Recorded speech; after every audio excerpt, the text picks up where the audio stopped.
ഒരു പാട്ട് ഐറ്റിനെ കണ്ടാലോ. രാവിലെ തന്നെ എണീറ്റ് എത്തത്തെയും പോലെ വെള്ളം കുടിച്ചു.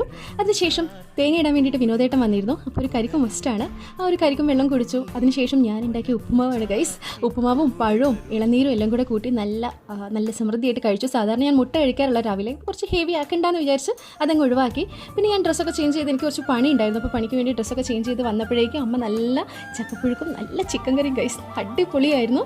അതിനുശേഷം ഞങ്ങൾക്ക് ഇന്നൊരു കല്യാണം ഉണ്ടായിരുന്നു. അതിനുവേണ്ടി കുളിച്ച് മാറ്റി ഒരുങ്ങി ഞാനും അമ്മയും പോവുകയാണ്. നമ്മുടെ വീടിനടുത്താണ് 2 കല്യാണം, 2 മോടിച്ചോത്തിൽ വെച്ചിട്ടാണ്.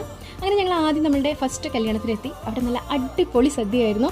ഒരു 10-15 കൂട്ടം വിഭവങ്ങളും പായസവും ഒക്കെ ആയിട്ട് നല്ല അടിപൊളി സദ്യ. അടിപൊളി സദ്യ, കുറേ കാലമായിരുന്നു ഒരു സദ്യ കഴിച്ചിട്ട്. അങ്ങനെ ആ സദ്യയെല്ലാം നല്ലോണം ആസ്വദിച്ചിരുന്ന ഞാനും അമ്മയും ഞങ്ങളുടെ കൂടെ ഞങ്ങളുടെ വീടിൻ്റെ അടുത്തുള്ള പ്രേമേൻ്റെയും ഉണ്ട്. ഞങ്ങൾ ഒരുമിച്ച് ഇത് കഴിച്ചു. അതിനുശേഷം പായസം എനിക്ക് ഭയങ്കര ഇഷ്ടമാണ്. പായസം മധുരമുള്ള ചോക്ലേറ്റ്സ് ഒന്നും എനിക്ക് ഇഷ്ടമില്ലെങ്കിലും മധുരമുള്ള പായസം ഐസ്ക്രീമൊക്കെ എനിക്കിഷ്ടമാണ്. അങ്ങനെ രണ്ടാമത്തെ കല്യാണത്തിലെത്തി. ഒരു സദ്യ കഴിക്കാനുള്ള സ്ഥലം ഇല്ലാത്തതുകൊണ്ട് ജ്യൂസ് മാത്രം കുടിച്ച് നേരെ വീട്ടിലേക്ക് പോയി. ചൂടായിരുന്നു, അതുകൊണ്ട് ഐസ് വാട്ടർ കുടിച്ചു. ശേഷം എനിക്ക് കുറച്ച് ക്ലാസ്സസും നോട്ട്സൊക്കെ എഴുതാണ്ടായിരുന്നു. അതിൻ്റെ കൂടെ കുറച്ച് ഡ്രൈ ഫ്രൂട്ട്സ് കഴിച്ചു. അതിൽ എല്ലാം ഒന്നും ഞാൻ കഴിക്കില്ല, ചിലത് മാത്രമേ ഉള്ളൂ. അതിനെ നോക്കി പെറുക്കിയിരുന്ന് ഞാൻ കഴിക്കുകയാണ് ചെയ്യാറ്. അങ്ങനെ അതെല്ലാം കഴിഞ്ഞ് ഒരു മുസമ്പി, നമ്മുടെ വീട്ടിൽ മുസമ്പി ഉണ്ടായിരുന്നു. അതിങ്ങനെ കണ്ടപ്പോൾ എന്തിനാ വെറുതെ ഇരിക്കണമെന്ന് വെച്ചിട്ട് അതിനെ പിടിച്ചങ്ങ് ജ്യൂസ് അടിച്ച് കഴിച്ചു.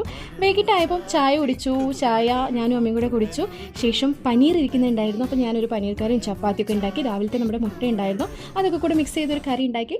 അപ്പം ഇന്നത്തേക്ക് ഇത്രയേ ഉള്ളൂ. വേറൊരു വീഡിയോ ആയിട്ട് പിന്നെ കാണാം. Thank you for watching. By.